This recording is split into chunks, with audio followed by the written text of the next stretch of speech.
Hello friends, आज की इस वीडियो में हम बात करेंगे इंटरव्यू से रिलेटेड क्वेश्चंस के बारे में जो कि इलेक्ट्रीशियन से भी पूछे जाते हैं और इंजीनियर से भी पूछे जाते हैं। तो बिना देरी करे शुरू करते हैं।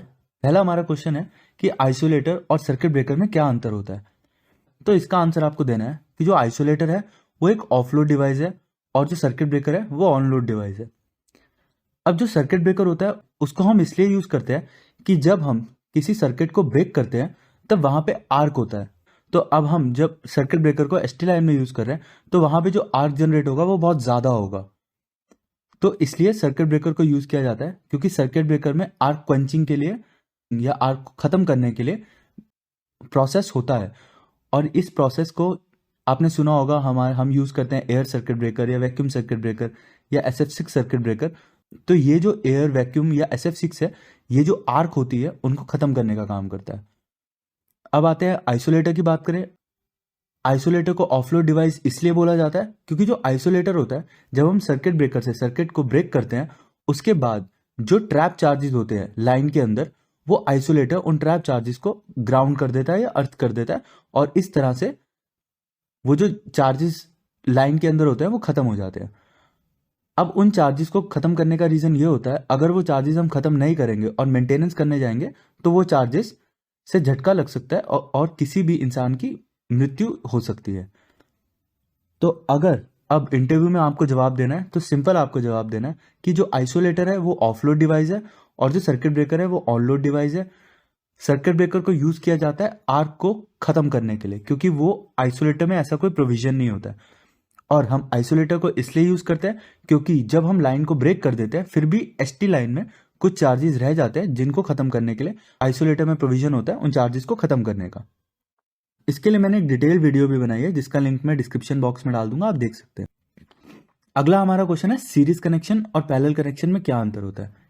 तो सीरीज कनेक्शन वो कनेक्शन होता है जिसमें एक डिवाइस का दूसरा टर्मिनल अगले डिवाइस से कनेक्ट होता है और इसमें जो करंट होता है वो एक ही लाइन में फ्लो करता है या सिंगल पाथ में फ्लो करता है। और जो पैरेलल कनेक्शन होता है उसमें दोनों डिवाइसेस के सेम टर्मिनल आपस में कनेक्ट होते हैं और इसमें जो होता है वो वोल्टेज सेम रहती है और करंट डिवाइड होता है।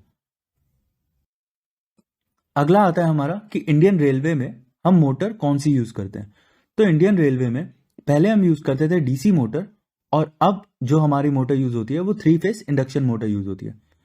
अगर इसके बाद पूछा जाए कि ऐसा क्यों होता है तो उसका आंसर ये है कि डीसी मोटर इसलिए यूज की जाती थी क्योंकि डीसी मोटर से हमें हाई टॉर्क मिलता था।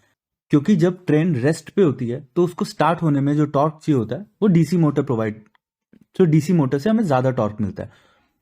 तो अब हम 3 फेज एसी इंडक्शन मोटर का यूज इसलिए करते हैं क्योंकि अब हम वीएफडी की मदद से हमें हाई टॉर्क मिल जाता है मोटर को और हमारी जो स्पीड है वो भी कंट्रोल हो सकती है। तो इसीलिए हम 3 फेज इंडक्शन मोटर का यूज करते हैं। अगला हमारा क्वेश्चन आता है कि एचआरसी फ्यूज और नॉर्मल फ्यूज में क्या अंतर है। जो हमारा एचआरसी फ्यूज होता है वो डिजाइन किया गया होता है हाई रेंज करंट के लिए और जो नॉर्मल फ्यूज होता है वो डिजाइन ऐसा होता है कि वो सिर्फ 5 या 10 एम्पेयर तक या कम रेंज के जो एम्पेयर रेटिंग होती है सिर्फ उन्हीं में यूज होता है।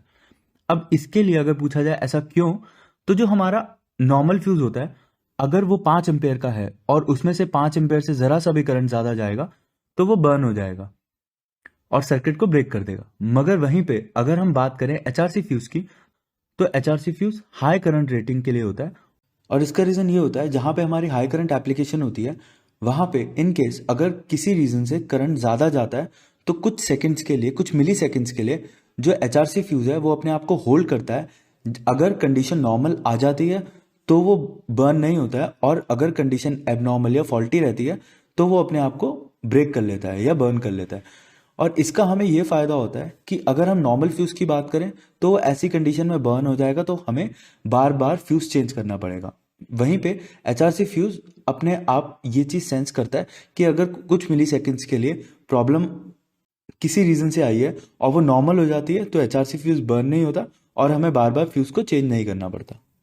वो टाइम करंट कैरेक्टरिस्टिक पे वर्क करता है। इसके लिए मैंने डिटेल वीडियो बनाई है, आप वो देख सकते हैं। अगला हमारा क्वेश्चन आता है कि इलेक्ट्रिक हीटर में हम कौन सा फिलामेंट यूज करते हैं। तो इसका आंसर है निक्रोम। और निक्रोम क्यों यूज किया जाता है, इसका आंसर ये है कि जो निक्रोम है वो ज्यादा गर्म होने पे भी ऑक्सीडाइज नहीं होता है। जैसे कि हमें पता है कि एयर की वजह से अगर हमारा ज्यादा गर्म होगा फिलामेंट तो वो ऑक्सीडाइज हो जाएगा तो और वो बर्न हो जाएगा, मगर हाई टेम्परेचर पे निक्रोम ऑक्सीडाइज नहीं होता है क्योंकि जो निक्रोम होता है उसका जो मेल्टिंग पॉइंट होता है और जो बॉइलिंग पॉइंट होता है वो दोनों ज्यादा होते हैं। तो इसीलिए ज्यादा टेम्परेचर होने पे भी वो अपने अंदर से करंट को पास होने देता है और मेल्ट नहीं होता। अगला हमारा क्वेश्चन है कि एमसीबी और फ्यूज में क्या डिफरेंस होता है। तो जो फ्यूज होता है वो सेल्फ डिस्ट्रक्टिव होता है, तो जैसे ही करंट ज्यादा जाता है वो बर्न हो जाता है और हमें दूसरा फ्यूज चेंज करना पड़ता है। मगर जो एमसीबी होता है वो रीसेटलेबल होता है। रीसेटलेबल का मतलब अगर कोई फॉल्ट आता है या करंट ज्यादा जाता है तो वो अपने आप को ट्रिप कर देता है और फिर वापस से रीसेट हम उसको कर सकते हैं, वो डैमेज नहीं होता है। वहीं पे फ्यूज जो है वो डैमेज हो जाता है। आई होप आज की ये वीडियो आपको मदद करे आपके इंटरव्यू में। अगर इस तरह के और इंटरव्यू से रिलेटेड क्वेश्चन आप देखना चाहते हैं तो आप कमेंट बॉक्स में लिख सकते हैं।